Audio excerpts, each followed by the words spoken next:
Денес бе одигранат преварето од 13-тото коло на втората македонска фудбалска лига, а во кое коло дербито го доби Брегалница славејќи на досега непоразениот лидер Шкендија Рачиново. Триумфот доаѓа со пресврт откако најпрво Шкендија победи со голот на Лямолари, а потоа Карчевски изравни на 1-1 во финишот на први дел. Во втори дел Хусен Демири погоди за комплетен пресврт и 1-2.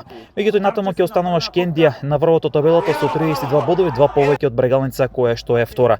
Во однос пак на самите резултати, Новаци забележа минимална, но голема победа над Беласица во Струмица, Преспа успеа да извлече бод во Радовиш откако двете екипи одигра 1-1, додека пак Детонит Плачковица го запишува ново реми или продолжува таа низа на одигрување на реми над превари. Скопје преку пресврт со 2-1 славеше на Тетек, со Согово со 5-1 го декласираше Вардар неготино, Кожув се намачи и славеше минимален триумф од 0-1 над победа, пак екипата на Саса со 2-6 ја доби екипата на Слога во Виница. Во однос на самата табела, Шкендија е прва со 32 бодови, втора е Брегалница со 30 бодови. Охрид има надпрва помалку, бидејќи денешниот надпрва со големо конјери не се одигра поради попловениот терен, по овој надпрва ќе се одигра на 3 декември. Скопје четврт со 26 бодови, Беласица се спушта на петата позиција со 25 бодови.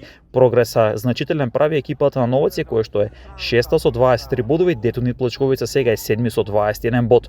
Осогово е на осмата позиција со 20 бодови, толку има и Кожув кој што сега е на 9-то место или во бара зоната, Саса на 10-та позиција со 17 бодови, Тетек се на 11-то место со 13 бодови или практично во таа бара зона. Во зоната за директно испаѓање, Преспа се први до 12-тото место со 10 бодови, Победа се спушта на 13-тото место со 10 бодови, Вардар неготино на 14-тото место со 10 бодови. На дното од табелата останува Слоговиница како предпоследна со 4 бодови и Големо конјер е последен со 3 бодови и меч помалку.